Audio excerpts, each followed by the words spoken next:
Okay, so let's just get straight to the point. There's lore in the maybe now temporarily defunct Rumbleverse.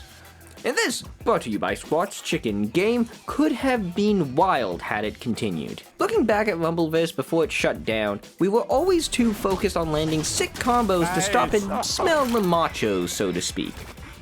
Apparently this game had 5 seasons planned that would have expanded the lore in each season. As part of this 3-video set as a late send-off to the game, I'm looking at all the little details that could have been. Possible future consumables. Where did the pods come from? The ads. And what kind of bull rush is happening at Low Key? Prepare yourself. I have a feeling that this is going to be a great match. Starting with the fact that this is an emote. Oh my gosh. That's literally the meme. I love it. Like, so much. It's just like the meme. Okay, let's get serious. So let's start with the powders, or more commonly known in the community as pods. Did you know that the pods are actually part of a brand within the game? It's called Mass Blaster, and there's actually a factory here in Graptical City on this corner of the map. It's a nice detail that I think many Rumblers miss, and I only really found out because of the billboards within the game's map. Kinda like how technically only the health pod is known as a pod, while the others, such as the arms and legs, are referred to as power bombs.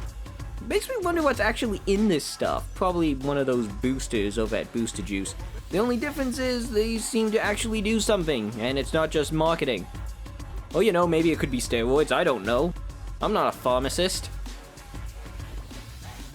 The consumables that will never be. Rumbleverse has a lot of amazing puns for the consumables in the game. Squat's Chicken, Machos, Moosels are all a personal favorite of mine. But there could have been more. There's whole fast food brands that you can blink and you miss it all across the map. And just like those that make consumable appearances, they're all amazing puns and marketing geniuses. Jack Cola appears to be the main cola in the Rumbleverse. It appears to be a Coca-Cola of the world. Jacked is another gym slang that basically amounts to having a lot of muscles and being big. There's a lot of cool things surrounding Jack Cola, like the artwork at the train station or the flowing cola stream at Low Key. The Gut Brothers is a burger and shake shop here in Graptical City with 2 luchador pickles as their mascots. The main burger that we know of that they advertise is this heart attack on a bun stacked with like 20 patties asking if you stack up. I love these guys. You'd never notice them if you're just focusing on not getting DQ'd. That was hilarious. That was sick. Writer's note, DQ'd means disqualified. The Salt Bucket is a fry shop that looks like it uses a bunch of salt. I know my sodium level's up, aside from getting my butt kicked. There's even a model of the fries bucket in Low Key, but there's no consumable in the game that we know of. And that makes me just a little salty. I don't know if there's anything outside of Low Key, but Fat Slice is a piece of chain in the Rumbleverse. He gets a dope-ass statue in this game. Let's go. I approve. Oh my god, I just noticed Suplex while looking through the footage. They can't keep getting away with this. There's also a taffy and chocolate shop on Low Key Island, but those are the only places that I can find it as well. Speaking about Low Key, the river between Low Key and Graptical City, there is a underwater hiding spot. There is one spot in the river that you do not automatically get DQ'd if you go into the water.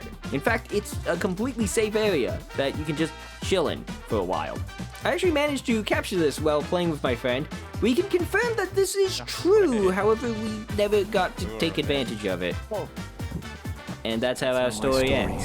Let's go for the other storefronts around Graptical City that aren't food related, but I just think are funny puns. You have Flex Clothing, you have Punching Bag Tea, Oiled Up, Hard Body Hotel, Penny Pincher Punching Academy, Fortune Fight Club, Hips, Le Glock, Luxury Sweets, Frozen Yoga, Muscle Memory, Home Plate Premium Coffee, the Smashatonian Center, backspin tennis court, and the Feast of Strength, which I thought was pretty cool. Oh, by the way, that park is called Mixed Martial Art Park. Another fun thing to look at while going around Graptical City is the billboards and advertisements throughout the map. You'll get billboards for things that are in the game, such as Mooseholes, Master Blaster, Squatch Chicken, Machos, and several for Low Key. There's other fun billboards and advertisements that you probably didn't notice. One being of the Gut Burger, asking you if you stack up. There's a fancy luxury car that's probably worth about 5 years worth of my salary. There's also a torn billboard in what I'm gonna guess is the ghetto. A beta Low Key maybe? I don't know. The final advertisement that I want to show up is for the construction agency. Turns out the construction is for a retirement home. I just think that's a neat detail. The more miscellaneous things, the theater is called the Multiplex, and there's a few movies that are actually going on while you fight. We have such classics as Gym Cheeks, Punch Fight, and It Came from the Pipes. Ew, that's nasty. Speaking of that nasty moment, there's 2 other details that I found in Graptical City that is poop humor. One is the toilet fist that you find in the, junkyard area, I think? Why is it here? Is it a throne? Why is there a fist here? No one will ever know. And the other one is the number 2 cleanup crew by the series. I don't think I need to be more precise about this. It's a good joke. A mechanic that I didn't find out about until the very end of Rumbleverse was that later on in Season 2, the Keybat, the amazing joke item reference to Kingdom Hearts, had a secondary function to unlock these locked crates. And the only reason why this is even in the video in the first place is because I don't think anyone has ever unlocked these crates in a game. Legit, I have only ever seen the locked crates, which do 300 damage by the way. Oh, 300? Or I've had the Keybat. It's never been at the same time. There was a point where I actually had 2 Keybats if I can find the footage. But there was no locked crate. I'm not even capping. This was a thing that I experienced, and I'm still upset about it. And then I found out that the Keybat actually lets you know how close you are to a locked crate with a hot-cold system. By hitting the crate, the Keybat will give you high-tier items of the gold sauce chicken, the 100% star power cookie, and the golden energy drink. Because I have no other place where to put this right now, there's some cool statues around the city actually. Not sure if this shows the history of Graptical City or something, or important figures to the lore, but I just think it's neat. Literally, for somehow, the town hall has a statue of a guy just lifting the 2nd story, I guess, or actually I don't know how many stories that is, but I want to know how this works. Do you got are there stairs in his legs? I gotta know. So let's finally talk about what Low Key has been going on in Low Key. Thank you, I'll be here all week. On the surface, it seems like any other vacation resort. But even casually looking around the island tells you that there's more going on here than just a tourist trap. That there may or may not have been a fake history to drive tourists in, and a duck float that quacks. The first thing most, if not all, players will notice is the giant volcano in the middle of the island. Middle as hell when you realize that Abs, or whoever owns the resort, has transformed it into a stadium-style arena. The LAVADOME is Coliseum-esque in its design, very Roman, with modern gym and blood sport equipment. However, one thing that you might not have noticed when looking around is that there's champions in the LAVADOME, each with their own poster on the wall.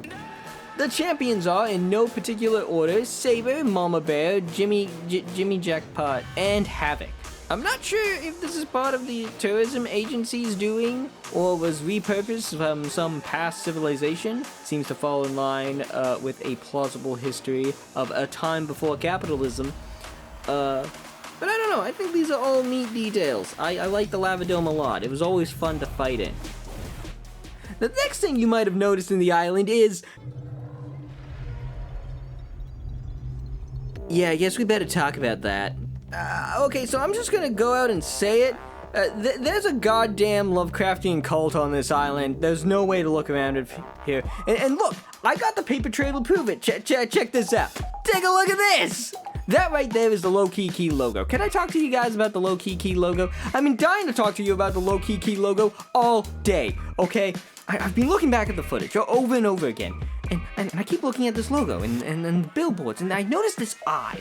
That eye has always been there, and it's creepy as especially when you start to realize that the main mascot for Low Key is this octopus fellow that looks like he's right out of The Simpsons Aliens. I kind of want to call him Kang. I like it. Anyways, he looks very friendly though, but there's like a destroyed statue that gives me a bit of like off-putting vibes. The only other statues around the island seem to be of Roman or Greek descent. I think it must have something to do with the big, scary Cthulhu mother on the doors, where you have like the monster audio. I don't have much proof aside from the destruction and bits of questionable furniture around the island. There's just like a throne in the middle of the dock. There's just a random throne. Like I don't know. That seems like some cult. Like, maybe it's a reference to something, but it's too opulent to me to not suggest something. It also seems very interesting that around Graptical City, there seems to be the Mysteries of the Deep event at the museum that prominently features a tentacle-like monster. I could be looking too far into this, but... Wait a minute, the Low Key ad. Is that... butter? Is he sunbathing on a frying pan? No, this could just be some weird marketing scheme. It's not like they're fattening up tourists to sacrifice them to the Cthulhu monster, so... oh my god! Low Key was a Cthulhu-esque cult. I wish I saw this to its conclusion. Imagine a Cthulhu monster just roaming around, just hopping around Graptical City. That would have been dope. Other small details that you might not have noticed is that the duck cracks, and you can swing on the cherry on the top of the ice cream monster. My friend found that out the hard way. Oh no. Yeah. Oh, and there's also a huge horn to blow into.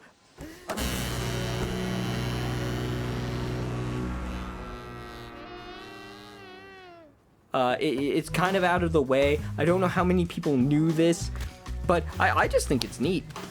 I'm genuinely curious about if any other people knew about this. Please let me know in the comments if you found out about this. I only found out about this the last day.